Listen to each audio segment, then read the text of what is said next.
change, the solution for humanity.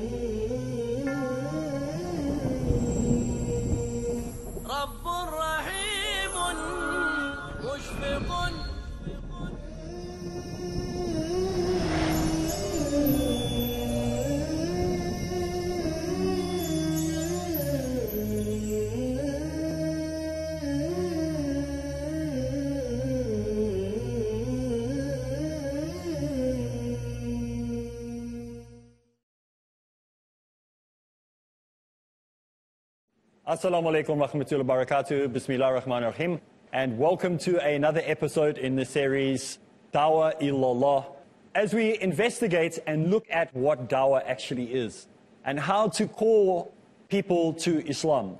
Now, we're not using our own understanding. We're not trying to reinvent how to do Dawah. We are simply looking at the recipe that is successful, the recipe that will succeed, inshallah. And that is the same recipe as the Prophet Muhammad ﷺ used. There are many people with many dawah courses, but very few are based on what Allah has made permissible. And so we have to make sure that we confine ourselves to the dawah of the Prophet Muhammad ﷺ. He was the best da'i ever. And those da'is that he made were the best da'is ever. And the second generation were the best da'is ever. And the third generation were the best da'is ever. But as the years went by, sometimes we forgot that they had the best system. And we started to interpret things our own way and think, well, this will work, instead of saying what actually will work. And so last week we looked at how the Prophet Muhammad ﷺ called people towards what? He called them towards salvation. He called them towards hope. There's a reason that people call. When somebody is shouting, he's calling you to come have a look at a product. He's shouting because he wants you to come into his shop. He's shouting because he's wanting to get rid of a product for some reason. In the same way, when we shout, because that's what dawah is, we are calling, we're inviting, we are calling people to safety, we are calling people towards salvation. We are calling people to the grace of Allah, which the Christians think they own, but we actually find that not in Christianity, but we find it in Islam. 72 times it says in the Quran, what? Allah is forgiving, most merciful. That is grace. Even though we have to do our part, it is the mercy and grace of Allah that we all rely on at the end of the day. That's why as Muslims, you'll never hear a Muslim say, oh, alhamdulillah, I'm going to paradise, I'm going to heaven. Oh, okay, I'm sure I've got my ticket. Here's my ticket, it's got my name on, I'm going to heaven when I die. Even if the man was a pious person and a good person, and his family confirms he was a good person, we still don't have the arrogance of saying that. Nor do we have the arrogance of saying, oh, that person definitely going to hell. For sure. He was such a bad guy. Because we don't have that right. It's all the grace and mercy of Allah. But we still have to do our part. But at the end of the day, it is totally up to Allah. So the scales can be like that, and the person can still go to the hellfire. The scales can be like that, and the person can still go to paradise. We do not know. It is Allah. One good deed can override everything. One bad deed can override everything. So it's a mercy of Allah. So we can't sit there and be, self-assured. Like the Christian will say, I am sure, I got my ticket. I paid for my ticket, I'm going. And that is a sad day that somebody would speak like that and try to force the hand of Allah into doing something. That can never happen, astaghfirullah, that we even try to say such a thing. So the Prophet Muhammad ﷺ was a lamp to guide the people out of darkness and into the light. We spoke last time about a man maybe sitting on a boat, maybe when the Titanic is sinking, and he was on his lifeboat and he had a lamp and he shone it in the darkness. What did people do? Did they say, we'll catch the next boat, don't worry, we'll wait for the other ship to come? Or did they sit there freezing cold and say, we're going to make our way towards the lamp, towards the light? Of course they moved towards the light. They would have done anything. In fact, we know that they did anything from what we see in the history of the Titanic, is that they were drowning each other, pushing each other to try and get onto that lifeboat. So we should be the same way, trying to find our safety. And so the Prophet Muhammad ﷺ is described as a lamp, as a guide that we need to follow. Is it his light that we are following? No. He is reflecting the light of Allah. He's taking no glory for himself. He's taking no credit for himself. He is simply reflecting. When you look in a mirror, you don't see yourself, you see a reflection of yourself. So the Prophet Muhammad ﷺ wasn't reflecting his own light. He was reflecting the light of Allah, because he was human. He's not a God. This is where the Christians went wrong, and they thought that Jesus, the son of Mary, may Allah be pleased with him, was a God. But he wasn't. He was just reflecting the light. And because people didn't listen to what he was saying and thought they understood what he said, instead of listening to what he said, they interpreted everything that he said incorrectly. And they started to turning things they never meant into things that they think he said.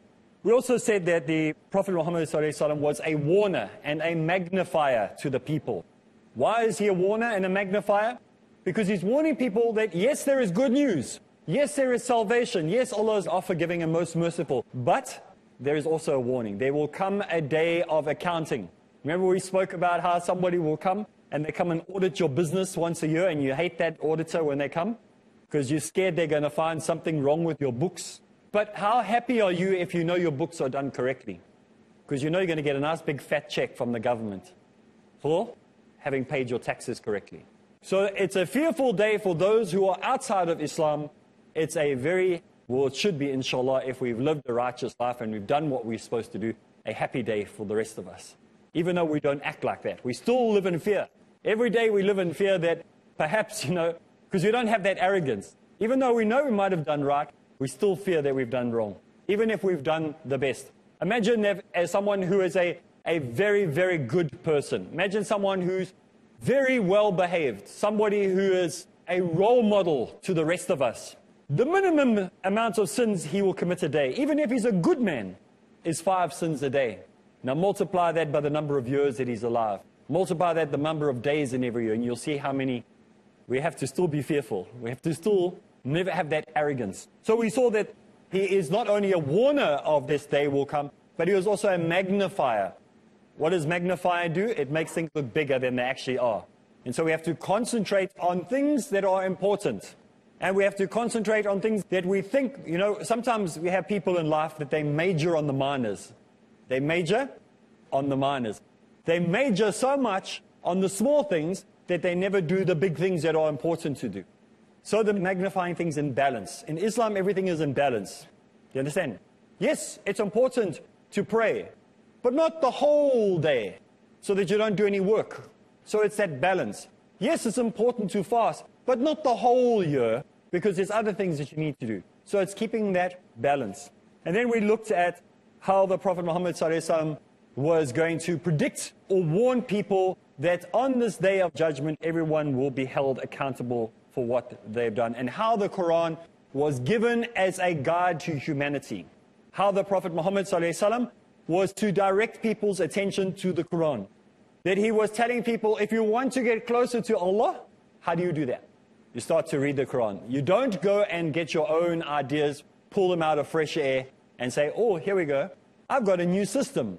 And we spoke in episode 1 how that when people did that, they went into grave error. And they started to innovate things that because they didn't like what the text said, perhaps, or they trusted their own understanding. And we spoke that wisdom is very, very important in Islam. But once you've got that understanding, once that question has been answered, you don't go ask the same question again.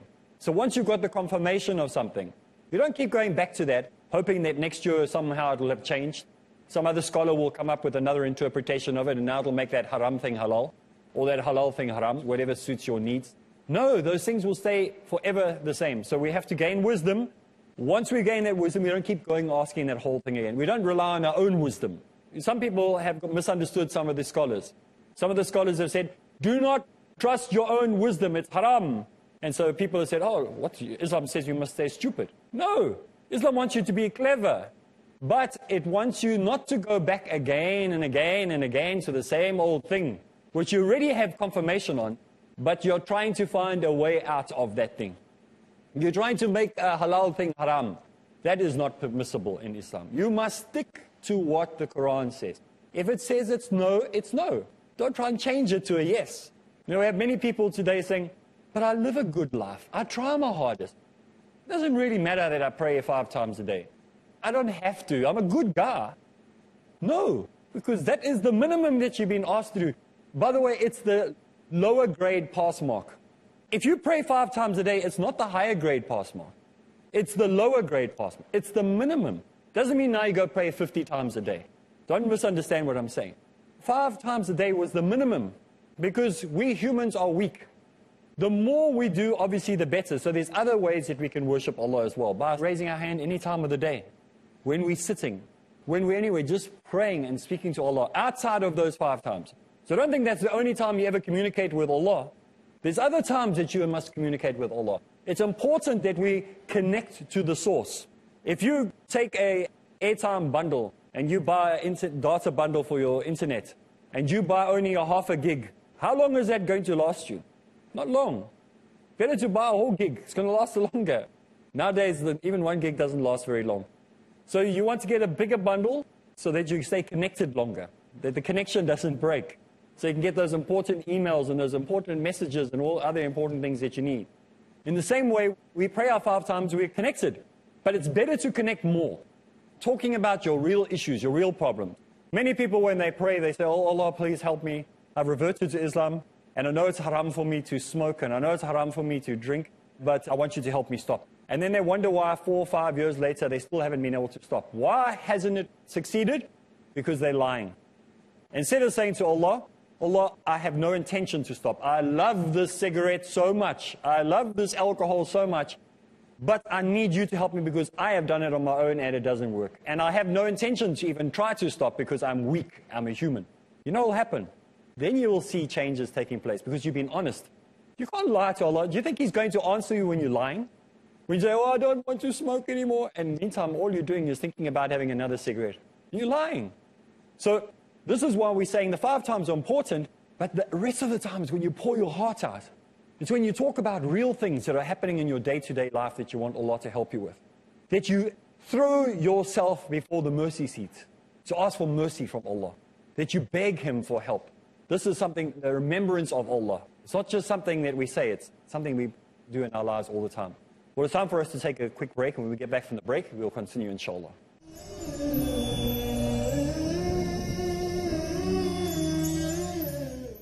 What would you recommend? Peace TV presents What What do you have to say about Learning the Wise Way. What would you recommend us to take as career? After we pass our school, so what exactly we should do? what do you have to say about pursuing 2 fields together? Ideas brilliant. Strategy sustained.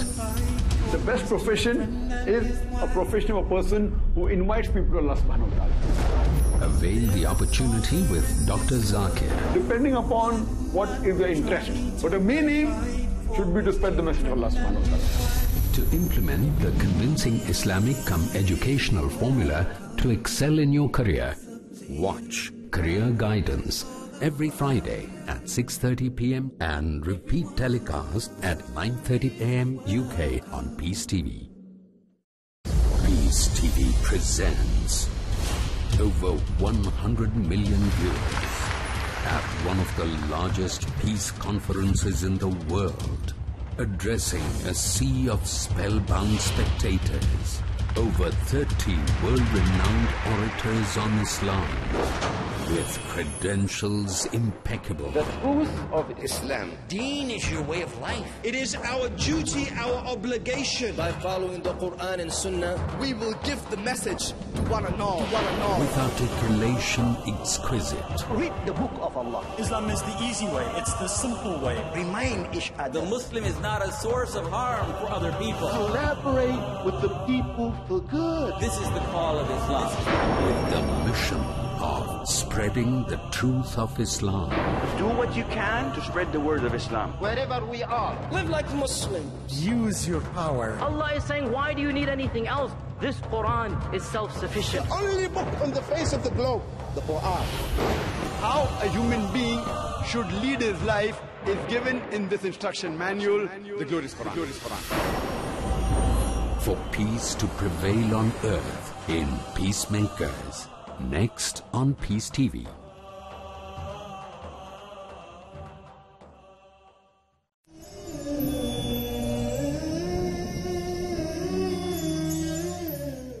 Assalamu alaikum rahmatullahi wa barakatuh, and welcome back. We are continuing in the series of Dawah Ilallah, and we are just doing a short recap from the last 6 or 7 programs that we have, just to remind those latecomers that may have just arrived on the scene what is actually going on.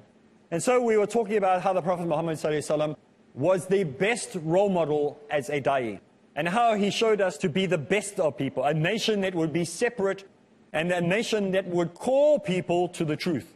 A nation not of India, not a nation of America, not the nation of China, but the nation of Islam. Not that nation either. Not that nation of Islam, but the whole nation of Islam. The nation of Islam of all different races and all different colors and all different creeds and all different backgrounds, and tall and small and some so not so small. So all the different people of the world make up this nation. So this is who the Prophet Muhammad ﷺ was sent to be a witness to. And we have the privilege, the greatest honor today, of being those same people with that honor as he had. Imagine that, to be trusted with the same honor that the Prophet Muhammad ﷺ was given at that time from Allah himself. And we have that same privilege to take the same message, the same guidance, the same deen to the people of this world. It's a great honor. It's something we should not look at as a burden, but as the greatest honor. I mean, you're being made a president. Imagine your government coming to you and knocking on your door one morning, and the man stands there and says, "Nice to meet you, Mr. President," and calling you Mr. President. You would be, what? What happened to me? This is the same honor we've been given. We've been given the opportunity of being an ambassador, as being a spokesperson. So we have to be very, very cautious of how we're doing this. Are we people that are going to reflect the same light as he did, or we're going to try and take that for ourselves? Now we have to be careful that we don't get arrogant when we become da'is. Remember that we are earth. And why are we earth? So we can ground ourselves. So we can step back on planet earth. They say some people are so heavenly minded that they know earthly good. And some people are too earthly minded, they know heavenly good. So you have to have a balance. So Islam, we are made of dirt to remind us that that's where we come from. We must be careful that we don't become arrogant and self-centered and think that we are too big for our boots, that we are more important than we actually are. Have to grind ourselves. And this is what we spoke about in the series, that once we've done things that may be in the limelight, maybe you've done a public lecture, maybe you debated some Christian scholar or a Hindu scholar or an atheist, after that, go do some menial work. Go volunteer to clean the gardens in the area that you live. Pick up rubbish. Maybe go clean a river. Maybe go and scrub out the bathrooms at the mosque, because it grounds you. It brings you, it not only grinds you, but it grounds you. It brings you back down and you go, I'm just a human being. If we look at the prophets, look what they had. Were they living in big palaces and big mansions and walking around with big fat titles? No. These were day-to-day people. Look at the abuse the Prophet Muhammad ﷺ went through. When I was in Mecca, I was amazed, because they've got these nice tunnels now that go from the hotels to the Kaaba. Everything's easy. But I wanted to experience what it was like for them in those days. Try to take myself back 1,400 years, maybe 1,005, even 2,000 years into that period. And so instead of going through the tunnel, I walked over. I climbed the little rock spaces. And some of those houses that they've got there, you can imagine that's what the houses were like during the time of the Prophet Muhammad ﷺ. Some of them are old, some of them are a few hundred years old, some maybe even be 1,000 years, I don't even know. But the pathways are narrow. And the houses are built on the pathway, and you can literally only walk single file through there. There is no alternative route. The alternative route will take you hours to go around, so you go over from one point to the next. It's tough. Those of you on the Hajj know exactly what I'm talking about. That rocky surface. It's very dangerous. One foothold in the wrong place, down you fall. As we see some of the innovators do when they go on Hajj. They want to go look for places that have got absolutely nothing to do with the Hajj. And what happens to them? They fall down and die, squashed, flat. Just one foot in the wrong place. But one of the most amazing things when I went through here, I saw these houses on the other side of the windows, and I remember the story. Remember how that woman used to throw things at the Prophet Muhammad ﷺ? Don't think it's a big, broad street. That would hit him. It would have hit him. He wouldn't have been able to escape from that. Wouldn't be able to dodge from that. Yet he went through there again and again. Why? He could have taken the long route. He could have gone in disguise. He could have covered himself up and pretended it wasn't him. He didn't. Because it was dawah. Persistence sometimes wears down resistance. And when I saw that, I thought, wow, what he did. What a great da'i.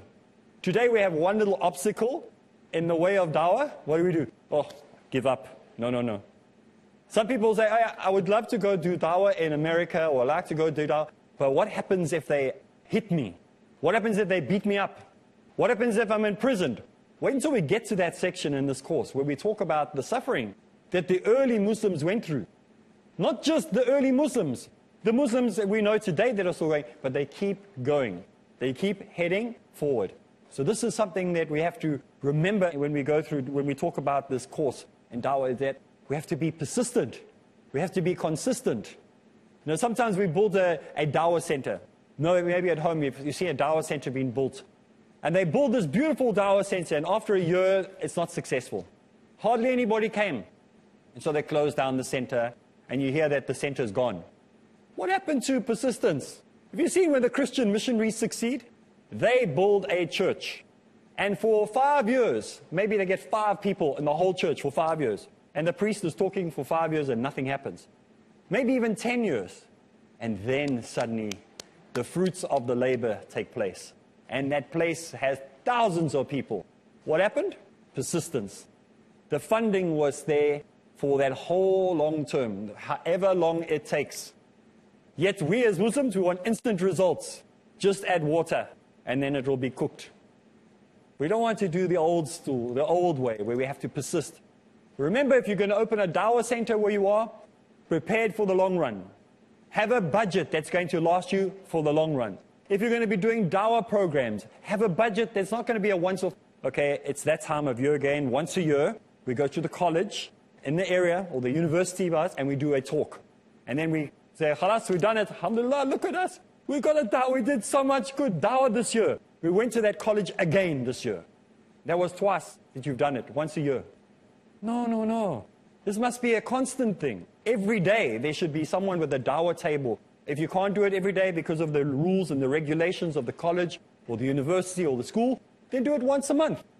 But have something consistent and go on and plod. There's a medical school in Johannesburg in South Africa. They have a dawah table that they put, where they gave them, they came, did a course with me, and they put up a dawah table. It took them 3 years before they saw the benefits of one person. Now it happens on a weekly basis. 3 years they persisted having that table up, giving out literature, trying to get volunteers to help. And then they started to see the fruits of the labors. After 3 years only. Why did it take so long? Maybe Allah wants to see the quality of people. We don't know. Maybe it's that He wants to see how committed you actually are. Not just it's an instant success story. So at home, if you don't see success, perhaps you're talking to your friends or your family at work, and you're not seeing that instant result. You expect, well, Sheikh Ahmadiyya just used to give talks and people used to become Muslims. Zakir Naik gives talks and they become Muslims. You give talks and they just become Muslims. How come when I do it doesn't happen? Because we had to do our hard work in the beginning. It took us years to get to the point where we saw any success taking place. The first 6 years that I did Islamic work, when I did Dawah, when I spoke, not a single human being accepted Islam. Not one. In 6 years. Not even in my own family. My brother had better results. I had no results. 6 years. Nobody. And then in the 7th year, it was like the floodgates opened. Why did it take so long? Because Allah has to prepare you. It doesn't mean that we can't have certain analogies that we understand in human terms when we speak about Allah. That Allah sees, that Allah hears, that Allah reaches out to us. Of course, these are terms. And they've been complicated to explain. That's why we leave it to scholars that are greater than I am. I don't claim to be a great understander of Islamic terminologies and theologies. I am a comparative religion person. So I'll make plenty of mistakes. I will make hundreds of mistakes in my lectures. And this is why I have to rely on Allah to guide me. And if I make mistakes, it's up to you to warn me and to send me those emails and say, brother, alhamdulillah, thank you for your talk, but maybe this or that needs to be refined. And that's how we all learn. We find big scholars, big muftis allow that to happen. If they are real people, they will allow that. Those people say, don't correct me, and they get all upset when you correct them. Then they need to still have a look at what part of their lives they've actually handed over to Allah. Remember last week, we spoke about this ring. And we said when we become Muslims, we have to have a ring that is put on us. And the ring is a bond slave ring. And it says that when you become a Muslim, you become a slave of Allah. Not by force, but by choice. A bond slave in the old days was given a ring. When he put it on, everyone in the community saw him, and they said, what a great master you have.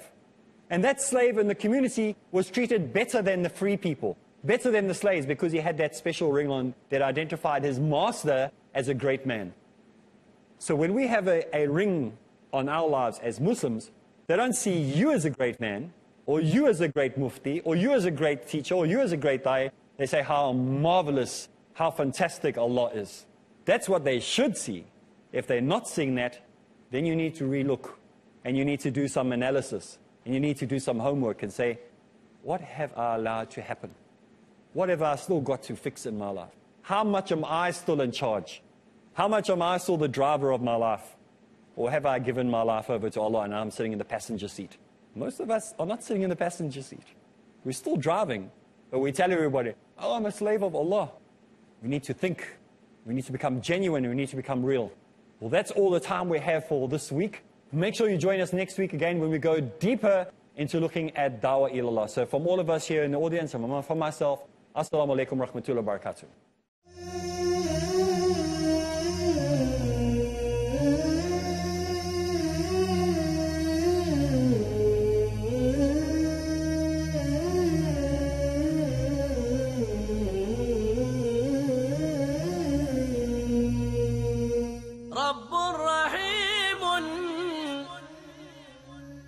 مشفق متعطف لا ينتهي بالحصر ما أعطاه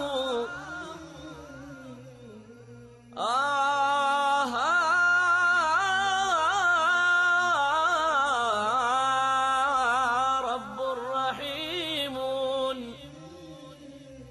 مشفق متعطف.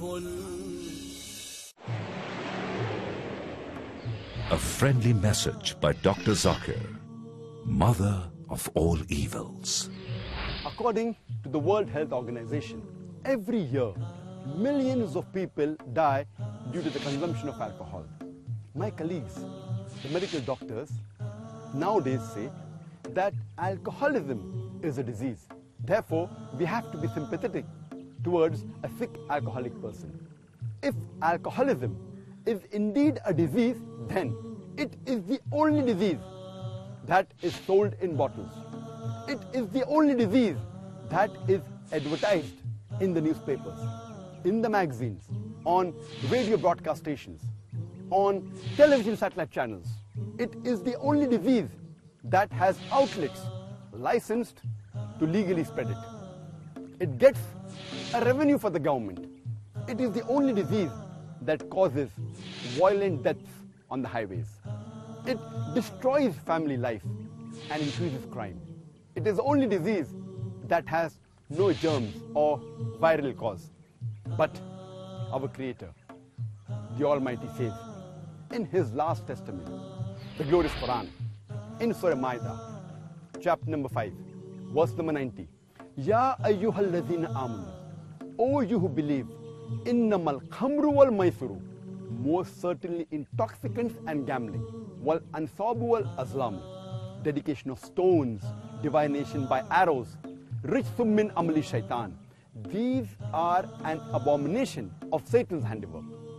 Fashtanibuhu lallakum tuflihun, abstain from such abomination that you may prosper. Alcoholism is not a disease, it is Satan's handiwork. Abstain from it that you may prosper. Peace TV.